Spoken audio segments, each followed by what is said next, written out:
Welcome to Indianomics. One stark feature of India's bond market so far has been the huge borrowing by the government, which pushes up yields for corporates. This decades-old trend is about to change. For the first time, demand for bonds is rising because of an over 20% annual growth in insurance and pension fund kitties, as well as demand from foreign investors because of index inclusion, and banks who are faced with the LCR requirements. So, the point is, can insurance companies therefore invest some of their longer term funds in infrastructure projects? That's the debate we are having today, and joining me are two bond buyers, HDFC Life's Vibha Padalkar and SBI Life's Amit Jhingran. And then we have an infra bond issuer, Rajkiran, the managing director of NaBFID, the National Bank for Financing Infrastructure and Development. Also joining me are two, you may call them moderators, former insurance regulator Nilesh Sathe and bankruptcy code expert Bahram Vakil, partner at AZB. Gentlemen and Vibha, thank you very much indeed for your time. Well, you are the issuer and you want them to invest in infrastructure. Make the case, Mr. Rai. Actually, if you really look at international scenario, that infrastructure is funded by bond markets and typically insurance and pension funds. And if you are looking at the foreign investment which is coming into the country also, these are typically the pension funds and the insurance funds abroad which are investing in India. But they are not touching infrastructure in India, sir. They are. Actually, if you look at InvIT and all the solar platforms. InvIT, yes. Because they are all infra assets. Actually, I am not talking of the greenfield stage. Okay. It is only completed operating assets which are getting financed and refinanced, and they are the biggest investors there. Now, Indian insurance and pension funds have also evolved. Today, total assets and management under insurance, pension and PF, you put it together, it is 115 lakh crores. And it is more than 50% of the scheduled bank deposits today. And they are growing almost double the speed of bank deposits. So, now where they will invest? Basically, typically 97% of the assets are G-Secs and AAA rated bonds. And now the yield there is going down. Somewhere the Indian insurers also have to look outside their typical investment, which is a very, very safe investment, because I understand their priority is safety, but somewhere they have to give returns also, reasonable returns with reasonable safety. Okay. So, I think they need to get into this, because why we need to give these returns to the foreign investors. That's when we have our own assets under management which is substantially big. So, why I say this is domestically, the kind of long-term resources is very much available in India. We used to look outside earlier. Now it is available in India. So much of it is more than bank deposits. Like every year, the incremental money is more than bank deposits. The point is taken. Let me get Jhingran and Vibha into the conversation. Mr. Jhingran, will insurance continue to grow at this pace? I mean, the first 4 months is 35%. Will your kitty grow that well? So, the kind of Indian demographics and the kind of social changes that are happening, the insurance and pension money both are slated to grow in future at much more better place. So, having said so, we are, as Mr. Rajkiran Rai quoted also, the growth will come from these two sectors, and the investment, of course, insurance being totally risk averse. That is one point we have to keep in mind. Wherever we invest, we have to be very sure that the money comes back. So, IRDAI has also permitted around minimum 15% of infrastructure funding, and insurance industry as a whole is 9% plus. So, yes, the growth will come, and we will also invest as the world over trend is. Of that 15% that IRDAI has permitted, I think 9.5% only has been allocated. This is Mr. Rai's figures. So, you all still have a headroom. You all are refusing to touch InvITs to the same extent, or infrastructure to the same extent. We are not refusing to touch. I will say that we are investing, but the proper security in the market should also be there. Fair point. That is the point both I think Mr. Rai and I are trying to make. The amount of securities that will be available to you, Vibha, is going to reduce because the number of people buying bonds has increased. Banks, because of their HQLA, the high quality liabilities that they have to park, Already 27% of deposits is going there. With the new LCR, liquidity cover ratio, 30 rupees of every 100 rupee deposit will go for bonds. That means an additional 3-4 lakh crore demand is coming. Foreign funds, because of index inclusion, are going to buy 25 billion worth of bonds. Some of it has come in. So your what is now yielding you 6.9 10-year bond will very soon be 6.75. Even then you will only chase bonds? So let me just deconstruct your question. Yes, it is a fact that as fiscal prudence continues and government continues, and in all probability they will, the level of borrowings is also going to go down. So if you were to look at last year, given the where we were, it was about 15 trillion rupees of borrowing.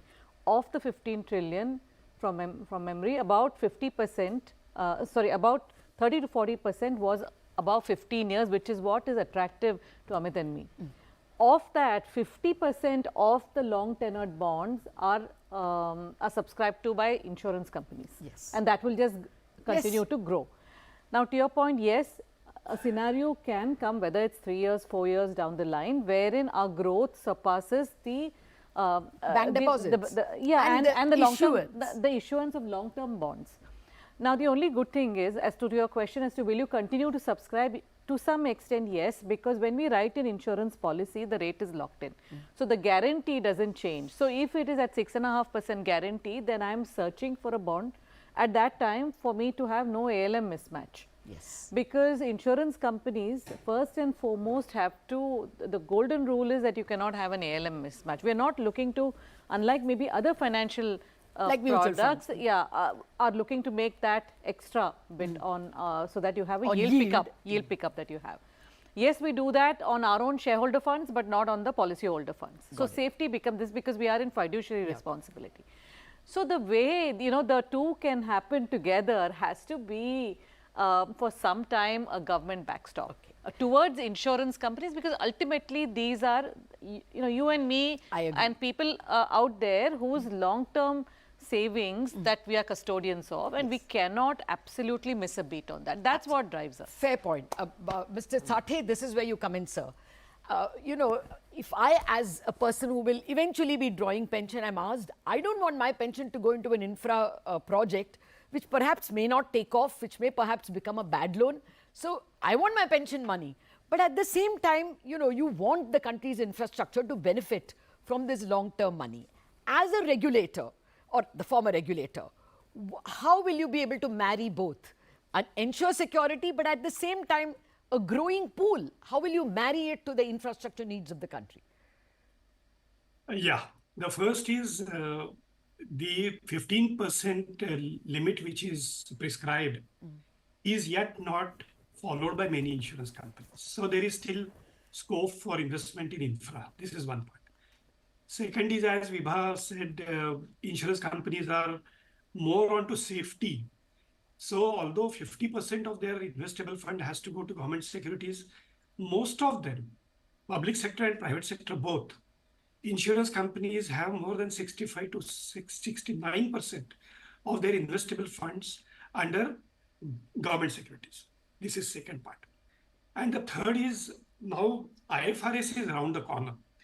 And in that, mark-to-market losses will have to be taken into account.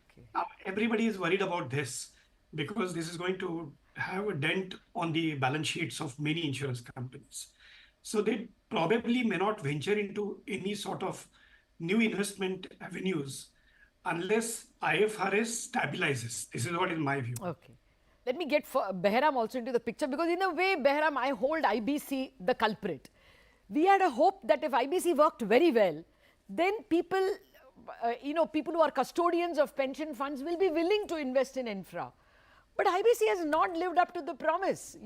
It's taking forever to resolve bad loans, and recovery is like next to nothing. It is almost bankruptcy value that you're getting for recoveries, except in perhaps two steel companies. So do you think there is any hope that the bankruptcy law will become a little better? Or at least a carve-out can be given to insurance investors? No, so I think, thanks a lot, Latha. Of course, I'm biased, as you know, but I think it's a bit unfair to say that IBC has not done well. I think if you break it up into pre-COVID, the first 3 years, the recovery was about 44%. You know all these stats. It was double before, and it was about 18 months, even though billions of dollars of cases, and which was the fastest in the world. After that, no doubt there's been a slippage and things have slowed down. But we are hoping that there will be a bunch of amendments which will increase the speed and the efficiency uh, sooner than later. Sometime this year is what the government says. So I think that should be very Okay. good for the system. Can you just detail a little what kind of, you're expecting laws that will speed up cases? Will there also be laws that will increase the recovery for the lenders?